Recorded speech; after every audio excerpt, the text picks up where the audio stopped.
So let's learn about all the ingredients we require to make donuts. First of all, we'll take 60 gram of butter, 60 gram of sugar. You can take granulated or caster sugar, milk powder 60 gram, and salt 10 gram.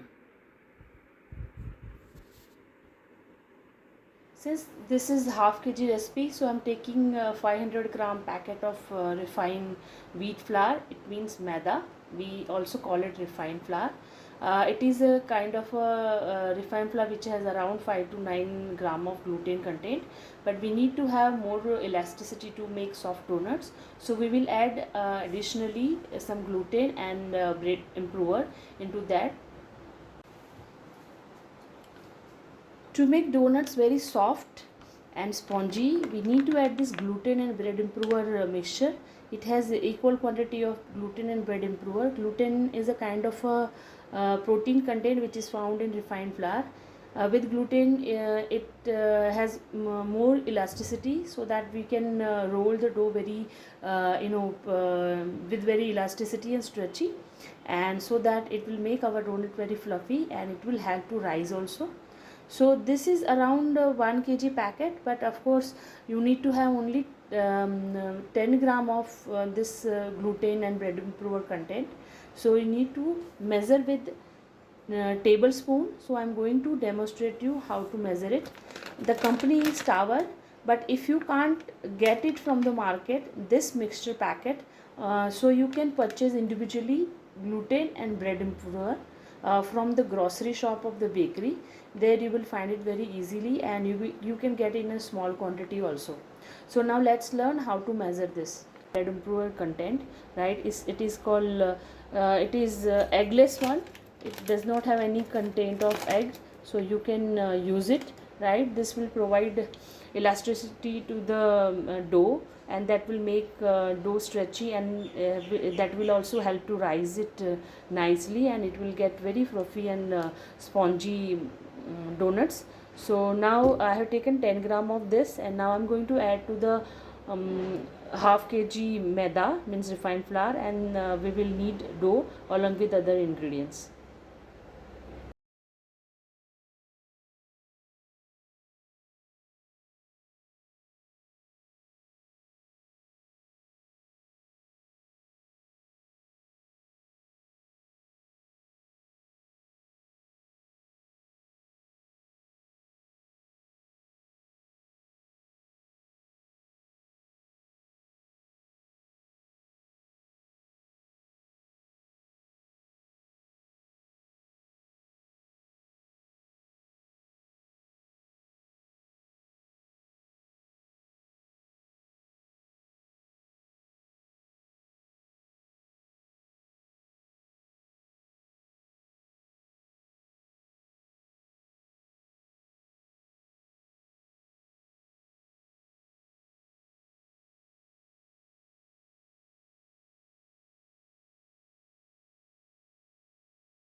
Here I am taking 1.5 cup of warm milk.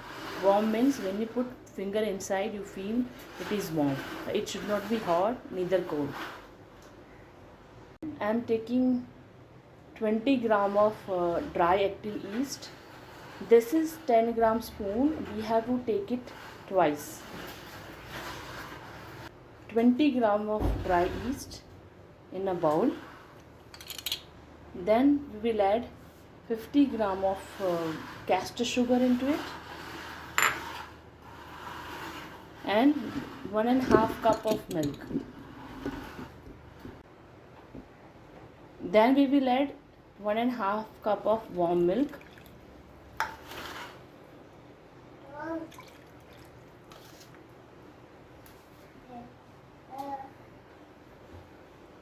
We'll mix it together to dissolve the sugar, and then we will rest it for 5 to 7 minutes. to get activate the yeast. Once the yeast consume all the sugar which we have put inside, and then it will start bubbling, yeast will release CO2, and that will create aeration into the bread.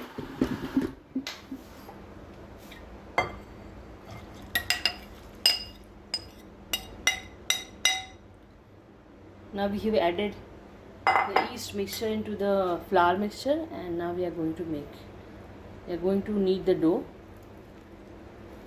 We have to just mix flour with the liquid.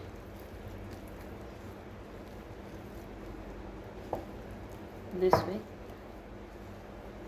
If you find the dough is little tight, you can add a little more milk into it, because absorption of the liquid, I mean to say milk, depends on the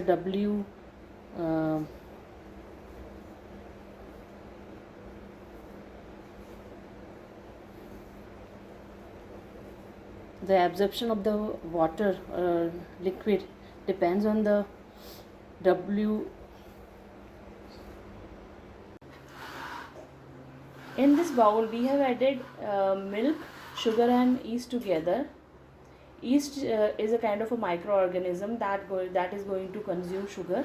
Sugar is yeast food, and after consuming sugar it will release CO2 that will cause the bread rising. So here I have added all the ingredients like yeast, milk and sugar together, and then we will rest it for 5 to 7 minutes, and after that we will see once the yeast start bubbling, and then we will add this mixture to the flour, butter, milk powder and salt, and then we will knead a pliable dough.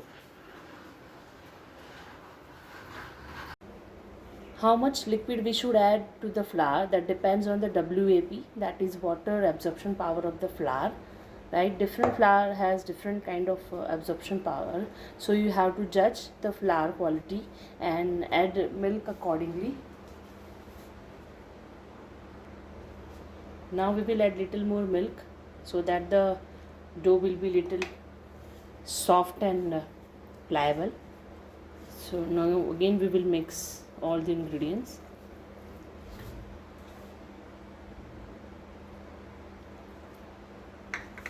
So around 2 cup of milk we have added to half kg of flour.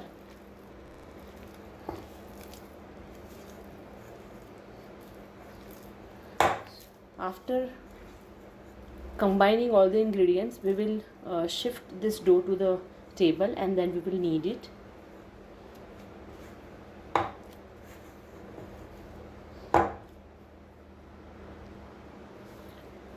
This way, just pull and stretch the dough. With one hand you just stretch the dough forward, and this hand will grip to the dough. We have to knead the dough until it leaves the surface of the table and it becomes non-sticky.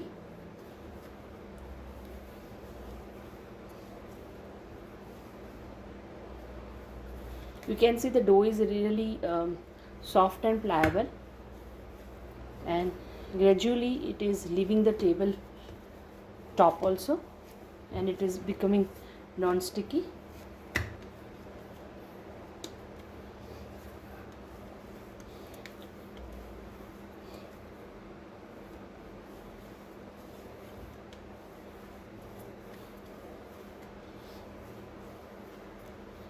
The dough neither should be tight nor hard, so that we will have a fluffy donuts. Now you can see it is prepared, but we have to proof it for around 45 minutes. Depends on the climate, because in summertime it takes lesser time to proof, but in winter time it takes more time to proof. If it is winter time, you need to keep the dough near oven or near gas range, so that it will have humid temperature, because to proof yeast needs warm temperature and moisture. We have already added warm milk, and warm temperature we are going to provide by proofing. Now you can see the dough is completely ready. So how do we judge the gluten is developed? Basically we have added salt to the flour so that the gluten can be developed easily. Now you have to take a little dough, you have to do like this, make a small roll. Now we have to stretch it.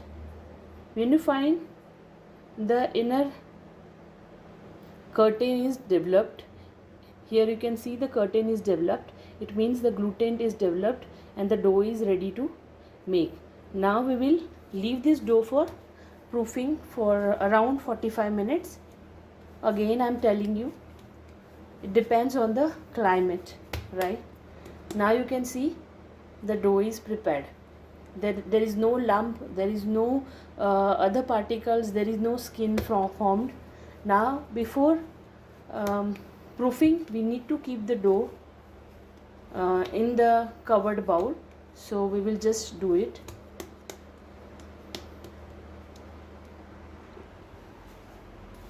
We'll apply little oil on the bottom of the dough and then we will place the dough inside.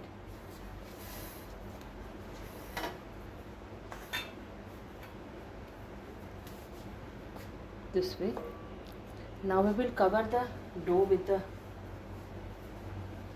duster, because covering the dough with duster, that will prevent dough from getting dry or getting skin formation on it. And now we will keep this dough for proofing around 45 minutes. This is called primary proofing. After that we will do knock back and then we will roll it for donuts. Now we have done the primary proofing of the dough. When you press it, it bounces back, right? So now we are going to knock it back and then we will lay it on the table and we will roll with rolling pin. So we have to knock it back like this. You can take it out from the bowl.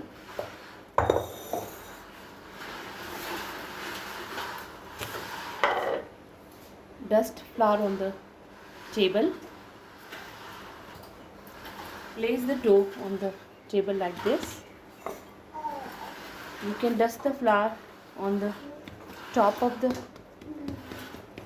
dough also. Now you can see the dough is quite fluffy and proven. So we will roll it with the rolling pin. I have taken this thick one rolling pin. This one is very flexible, but you can use any rolling pin which is available. So we have to roll it. If you find little sticky, you can just dust little more flour on it. So we have to roll it. We don't have to press it because we need even thickness of the sheet. Now we will just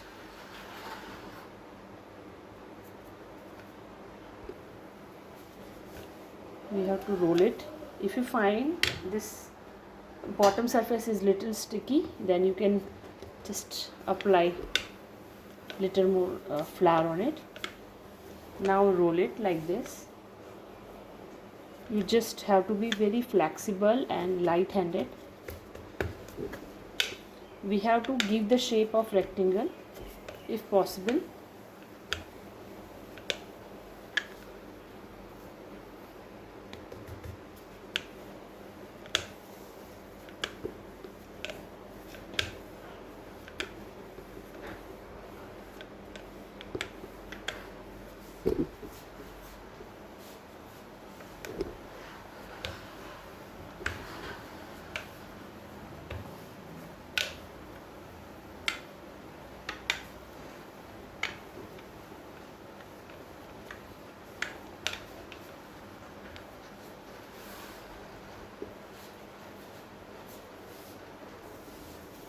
Now this step is very important. When you roll the dough in a sheet, you just have to, before cutting, you just have to do the stretch back and again dust the flour so that when we cut with the donut cutter, it will have a even shape and it will not get U shape, or you can say oval shape.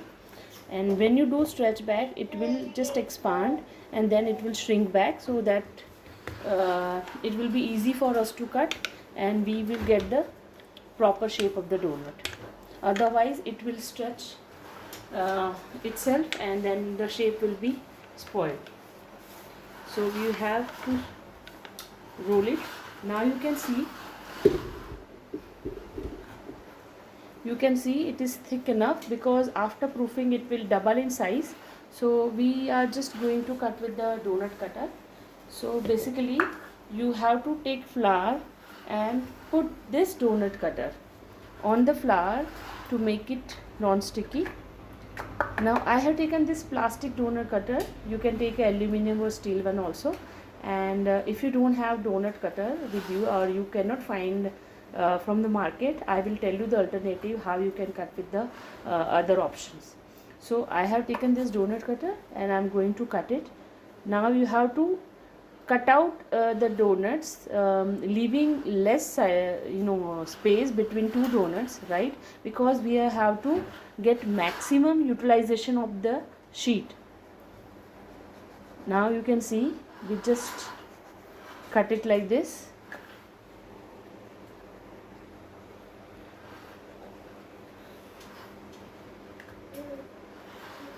This way I have taken it out. Just have to cut the sides, right? You can see we have got nice shape and nice thickness of the donut. Now all the donuts should have same thickness, so that we will get the good height, similar height of the each donut. Right now we are going to place these donuts on the tray. We have to dust the tray with the flour and then we will place these donuts. I have taken this board and dust flour on it, and now we will place donut on it. If you don't have this one, what you can do, you can take one tissue paper that I am going to show how to do and place donut on it. So we have to keep the donuts like this, we have to leave the space so that after rising it will not stick together, and the shape will remain as it is. यार हाँ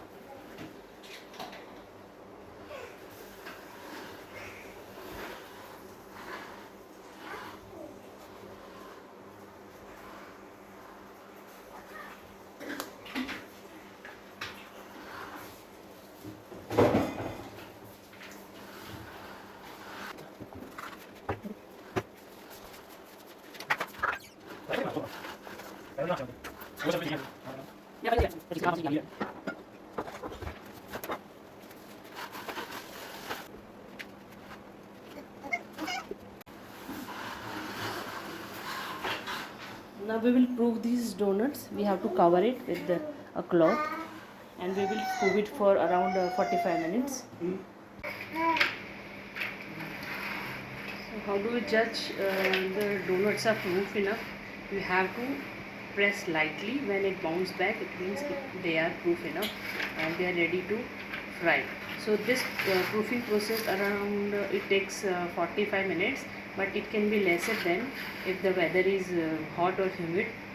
So you just have to press it, it bounces back, right? So now we are going to fry.